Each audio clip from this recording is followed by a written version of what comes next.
Let's go to Busch Stadium. John Denton of MLB.com joins us. John, how you doing, man? I'm doing great, Bernie. Thanks for having me.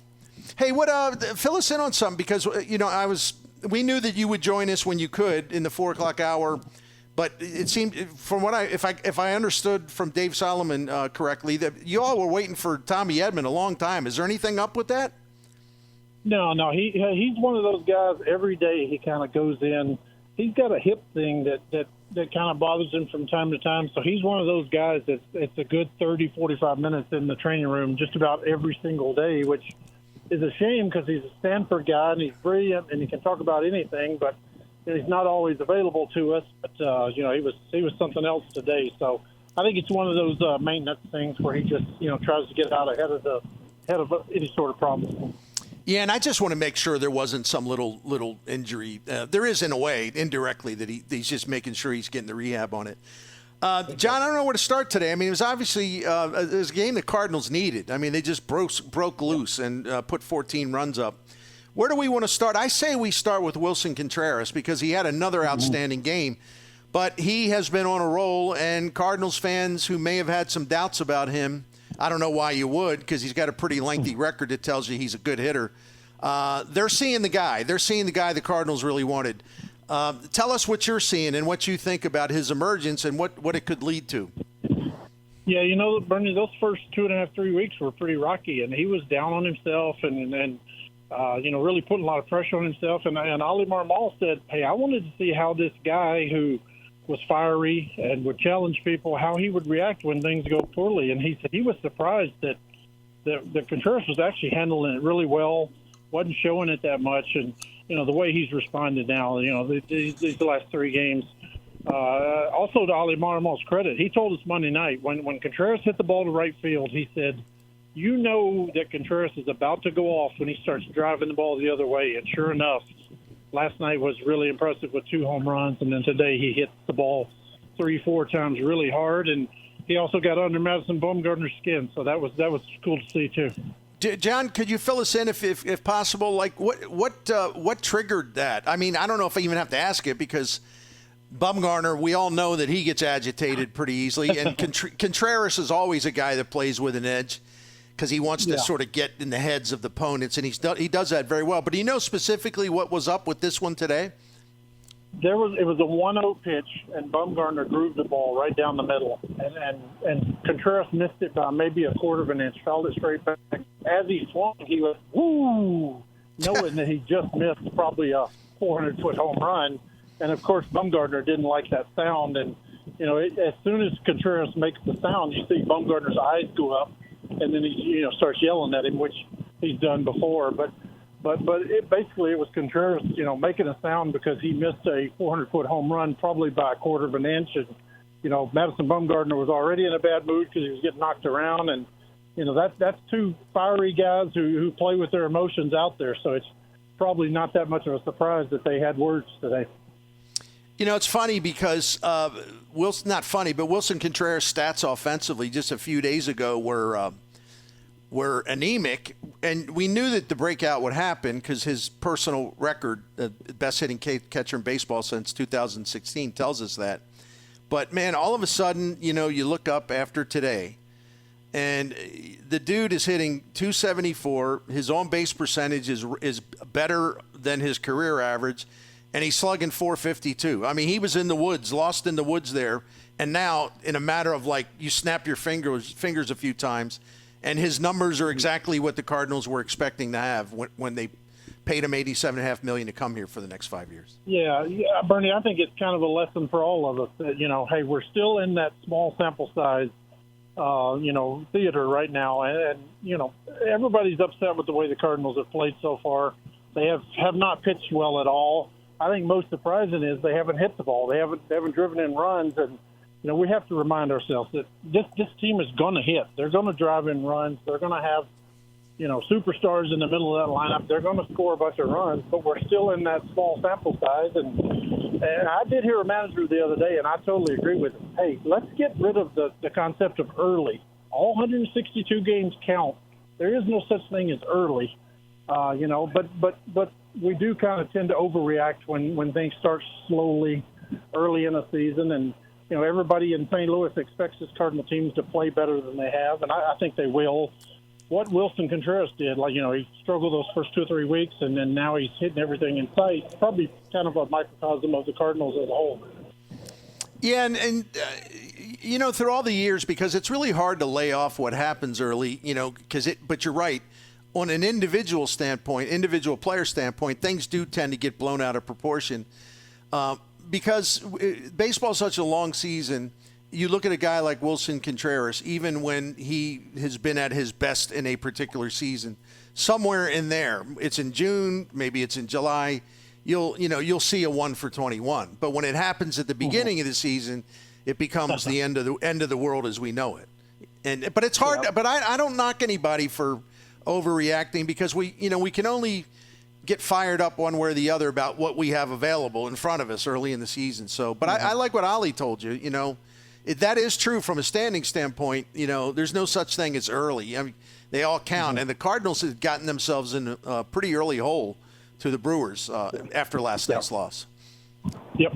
Bernie, I covered the NBA for a long time, so I got the pleasure to be around Chuck Daly for a couple of years. And Chuck gave me more one-liners than any coach I've ever been around. And Chuck used to say, water splashes up and water splashes down, but it always finds its level. And, Paul Goldschmidt's maybe he has a tough start or Wilson Contreras has a tough start. Eventually he's going to find his level over a full 162 because he's that good of a player. John Denton with us, who, of course, him, covers the Cardinals for MLB.com, and he visits with us once a week. And you should follow him on Twitter at John Denton 555. Is that right? I always screw up those numbers. Correct. So anyway. Correct. Yes. Yes, sir.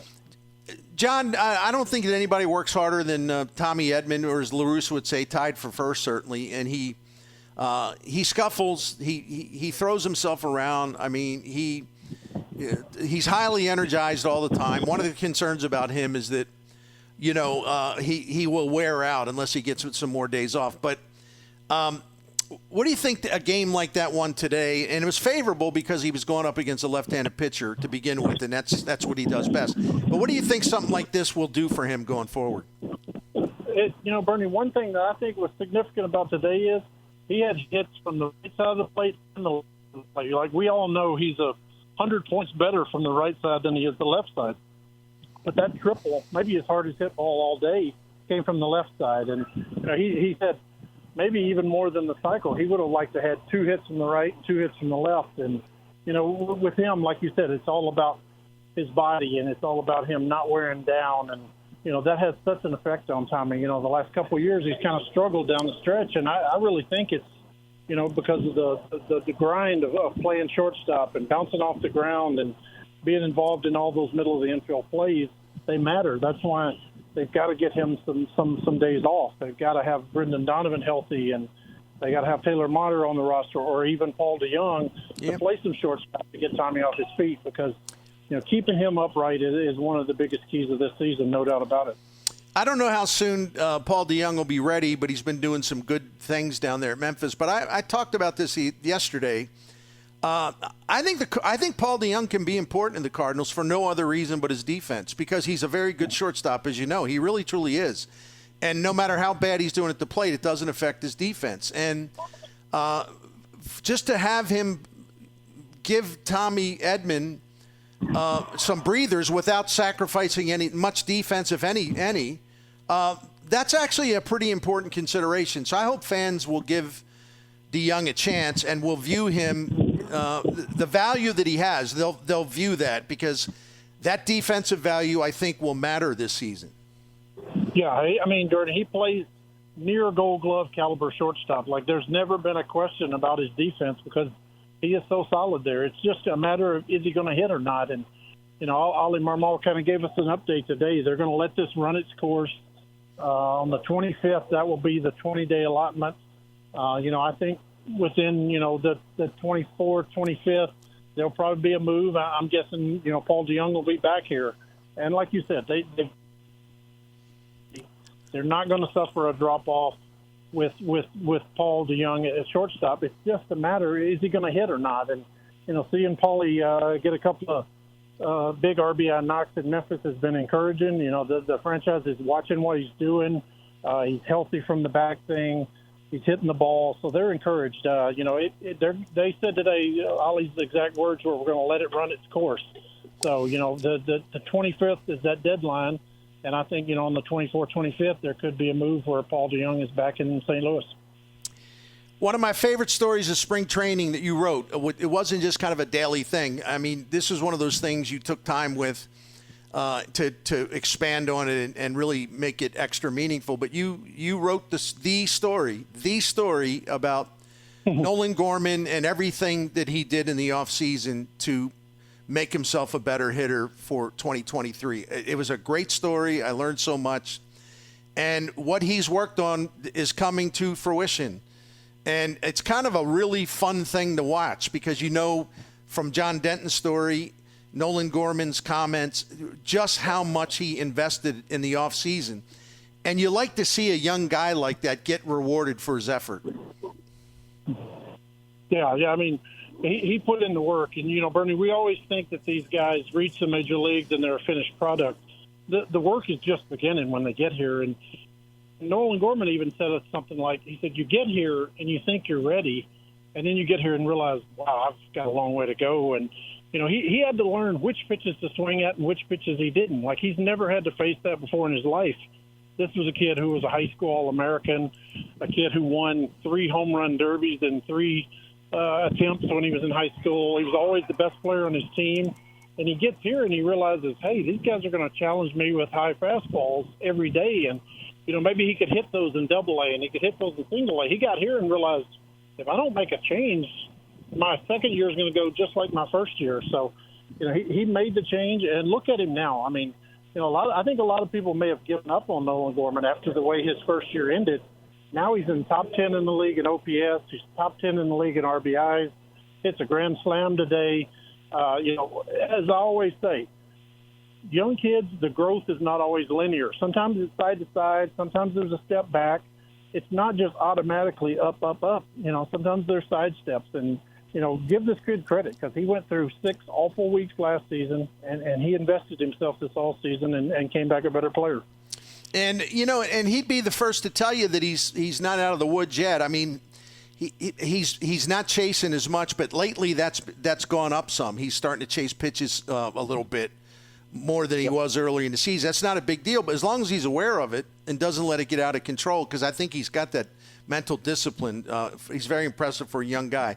Speaking of young guys, Jordan Walker, he needed that today. It's not like he was hitting balls to the moon, but that does, when you're wobbling the way he was as a young dude in the majors, you just need some reinforcement. And today he had a couple of hits and a walk. And I think he had an RBI, right? And so that had to be a good day for him as far as between the years. Yeah, Bernie, as good as today was, yesterday might be a more important. I just got finished talking to Jordan, and he spent most of the day yesterday, 2 hours with Turner Ward, working on different options, giving him, options of laying off pitches and pitches he wants to swing at and pitches he doesn't. They watched film together. They went through a couple of batting practice sessions in the cage. He felt like yesterday's work day set him up properly for today. And, we've talked about it over and over and over. This is the kid whose father went to MIT, the kid whose mother went to Harvard. Between them, I think they have 3 master's degrees. Jordan, had a scholarship off the Duke. He is a intelligent kid off the charts. His aptitude, he's a fast learner. He's not going to make the same mistakes. And, I think we saw today after one work day of spending a couple hours with the hitting coach, he comes out today and hits the ball 104 off the bat. Then he goes 109 off the bat the other way. He's a smart kid. He's going to get it. There are going to be peaks and valleys, but this kid is, too talented and too smart not to make the adjustments needed. John Denton, one more question for you, sir. Adam Wainwright had his first rehab started down in Double-A, down in Springfield, and I don't know how to evaluate it other than the one thing that did catch my eye is that his max velocity was 87 miles an hour, at least that was reported. But what have you heard about his work today down in that game? Yeah, I was able to get the StatCast numbers on that, and Waino was really encouraged because he had been throwing a little harder. He had boosted that velocity back over 90. It was a good outing. He finished with 2 strikeouts. I'm sure he's happy about that. But knowing how competitive Adam Wainwright is, I'm sure he's a little bummed that the velocity wasn't quite where he was hoping for. And, he gave up a 2-run home run, but he struck out 3 guys. He didn't walk anybody. Curveball looked sharp. He said this time off, his curveball's never been better. He threw a good curveball in the 3rd inning to get a strikeout. He threw a great sinker to get a strikeout. It's just, he said himself last week, I can't live at the major league level at 84, 85 miles an hour. And I think his average today was at 86. He topped out at 87. The next outing will be probably Tuesday with Springfield. I'm guessing that Waino is going to be, really trying to get that velocity up over 90 miles an hour at least. He knows he's not going to blow anybody away, but he needs to be more 90, 91 instead of 84, 85. The thing of it is, like last year on that fastball, I mean, his average velocity was 88, and he had a pretty good season until the end. And so he doesn't have to turn it up that much higher. He's pretty close to where he was last year. But, I know he wants to have a full arsenal available to him. John Denton, great chat with you, my man. Thank you for doing it as always. And are you going west, or are you going to take a little bit of time off? What's your schedule coming up? I am headed west. I'm doing the Seattle and the San Francisco legs of the trip, so I'm looking forward to watching a little J-Rod against Jordan Walker coming up. 2 of the best young players in the league, and Jordan's actually excited because he said there's 3 pitchers on Seattle's organization on their roster now that he's faced in the minor leagues. So he's looking forward to actually having seen a couple of pitchers before. So he's looking forward to the Seattle series. Thank you very much, and we'll talk again next week. But I always appreciate visiting with you, John. Thank you. My pleasure, Bernie. Take care. Take care. That's our friend John Denton. Man, I just wanted to just roll right down the list with all the questions. We covered a lot of ground there because there was a lot going on today, and of course that. Adam Wainwright's going to feel good about everything he did. He's going to dwell on the positives, but. When I saw 87, I thought, ooh. But really, I had to remind myself, which I did, that his average fastball last year was 88. So if you look at it that way, by the way, I'm not saying it's helpful to have an 88 miles an hour fastball, but this guy's a wizard. He can make things move and dip and dive. But if his highest velocity was 87, now there might have been some other pitches beneath that. I'm talking about the hard stuff. He ain't that far away from being where he was last year. But we're just not going to know until he gets back in the big leagues. Because you can spin it any way you want. The truth will be known as soon as he's facing big league hitters again. And by the way, the truth may not reveal itself, whatever that truth is, in the first couple of starts either. But it's going to be a fascinating thing to see that a guy moving closer to his 42nd year. And a guy that I believe, I say it over and over again, second greatest starting pitcher in Cardinals history. Can he finish strong? Can he have a good year? And, that is a variable that won't just be kind of like, oh, isn't that it's a really special thing that he went out, really pitching well, and his final year was positive after the injury and all that. But it may also be essential to the Cardinals' success because they need him to be good. I mean, they absolutely need him to be good with this rotation wobbling the way it has.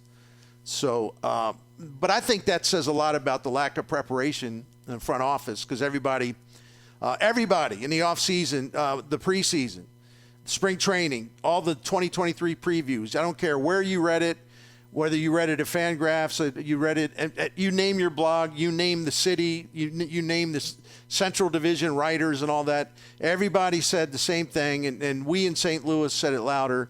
This rotation is vulnerable, and we're not confident in it, and they could be in trouble yet again by not reinforcing that rotation in the offseason. So now it leads to a possible potential scenario where a soon-to-be 42-year-old pitcher is going to have to, pull him up.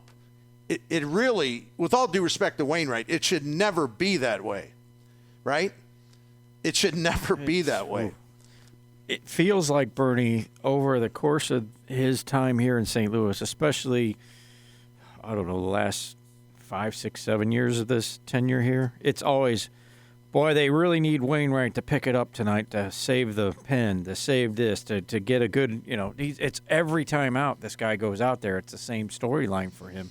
Right. And you said it's not fair. It's not fair. It also shows the lack of quality elsewhere within this team. It's every time. In the way the front office, once again, didn't learn from its past mistakes. It's mind-boggling. It's crazy. It really is.